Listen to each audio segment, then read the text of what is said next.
비타민C 메가도스를 하면 어떤 변화들이 일어날까요? 제 채널의 첫 영상에서도 설명했듯이 저는 메가도스를 시작하면서 피로감이 줄어들고 피부가 좋아지는 효과를 체감했는데요. 제 첫 영상에 많은 사람들이 본인이 경험한 효과를 댓글로 남겨줬어요. 이번 영상에서는 비타민C 메가도스를 시작하고 엄청난 효과를 느낀 사람들의 후기와 같이 먹으면 좋은 영양제, 그리고 어떤 부작용이 생겼는지 말씀드릴게요. 비타민C 메가도스를 모르시는 분들을 위해 간단히 설명하자면, 메가도스란 과다하게 복용한다는 뜻으로 비타민C의 하루 최소 섭취량 100mg의 100배인 1000mg 정도를 섭취하는 용법이에요. 이 용법을 시작하고 저는 피로감이 확실히 줄어들고 피부의 톤 또한 고르고 밝아지는 효과를 경험해서 8년째 하고 있어요. 관련 영상은 영상 끝에 첨부하였으니 이 영상 다 보시고 봐주세요. 그럼 본격적으로 비타민C 메가도스를 경험한 사람들이 제 채널에 남긴 리얼 후기를 읽어드릴게요. 2년 동안 감기 한 번도 안 걸렸고 저절체력인데 잠도 조금만 자도 안 피곤합니다. 친구들보다 젊어 보이고 감기도 걸린 적이 없습니다. 피부가 좋아지는 것 확실해요.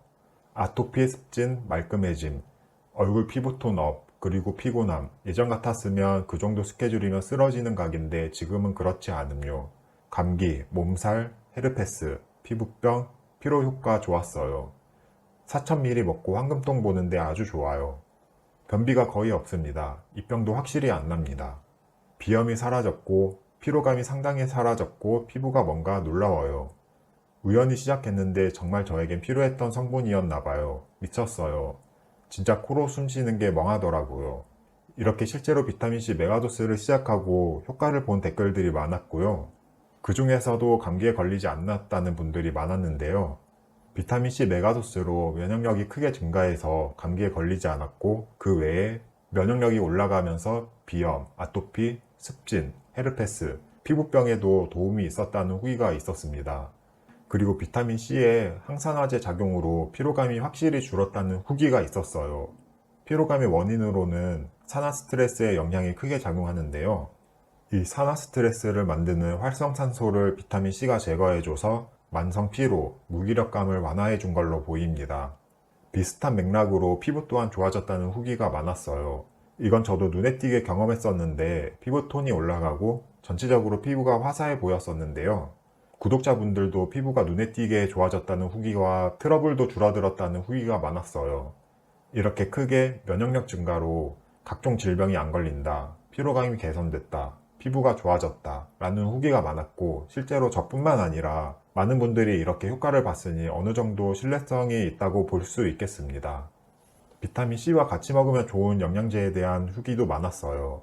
먼저 저의 경우에 비타민C와 종합영양제를 챙겨 먹고 있는데, 비타민C 메가도스가 식습관을 보조해준다고 하면 종합영양제는 비타민C에서 보충하지 못하는 영양성분을 보충한다는 느낌으로 먹고 있어요. 그리고 구독자분들은 비타민C와 같이 먹으면 피부에 시너지 효과가 나는 영양제를 소개해 줬는데요. 비타민C 파우더와 MSM을 같이 물에 희석해서 복용할 것을 권합니다. 콜라겐을 형성해줘 피부에 탄력이 생겨 노화 방지 효과가 있습니다. MSM하고 비타민C 같이 복용하면 피부가 대박, 장난 아니랍니다. 코엔자임 Q10도 같이 드시면 정말 피부 좋아져요. 이렇게 비타민C 메가도스와 함께 먹으면 피부에 좋은 영양제로 MSM과 코엔자임 Q10을 추천해줬어요. MSM은 식이유황으로 뼈와 콜라겐 같은 연골 결합 조직의 필수 구성 성분이에요. MSM을 섭취하면 콜라겐 성분이 풍부해져서 연골과 관절에 도움이 되고, 세포의 독소와 노폐물을 배출시켜 항산화 작용, 세포 송산 방지, 치료 등의 효과가 있다고 해요. 그리고 코큐텐이라고도 불리는 코엔자임 Q10은 에너지를 생산하는 마지막 전자 전달 단계에서 항산화 작용을 한다고 입증되었습니다. 효과는 비타민C와 비슷해 보이는데요. 피로회복, 심혈관 유지, 노화 방지, 면역력 강화 등의 효과가 있어요. 이 영양제를 비타민C 메가도스와 함께 복용해서 시너지 효과를 봤다는 후기가 있으니 한번 시도해 보셔서 나에게도 효과가 있는지 보시는 것도 좋을 것 같아요. 이렇게 좋은 후기가 있는 반면에 효과가 없다, 부작용이 있다 라는 인식과 후기도 많았는데요. 간 수치 40에서 160으로 뛴, 비타민 그렇게 많이 먹으면 간 수치 올라가서 더 피곤합니다. 그리고 위장 다 헙니다. 하루 1g 먹는데 위가 아픈 것 같아서요. 메가도스 신장이 엄청 부담될 듯한데 위장 나쁘면 못해요. 복부 팩만 되고 몸에 진짜 안 좋습니다. 실제로 먹어보고 간 수치가 올라갔다는 댓글이 있었어요. 아무래도 조금은 비정상적으로 비타민C를 많이 먹는 거기 때문에 영향을 줄 수는 있을 것 같아요. 이 외에도 신장 위에 안 좋을 거라는 인식이 있었습니다. 실제로 메가도스를 복용해서 간 수치가 올라갔다거나 불편함이 느껴지면 본인에게 맞지 않는 용법일 확률이 크므로 복용하지 않는 것을 추천드려요.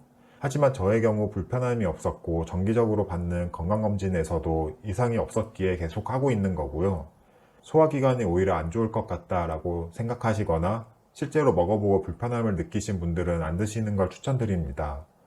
비타민C 메가도스가 전문가들 사이에서도 의견이 분분한 용법이라 이 부분은 각자 판단하시면 돼요. 그리고 결석이 생겼다는 댓글도 있었는데요. 이 부분은 저도 결석이 생겨봤기 때문에 조심해야 할 부분입니다.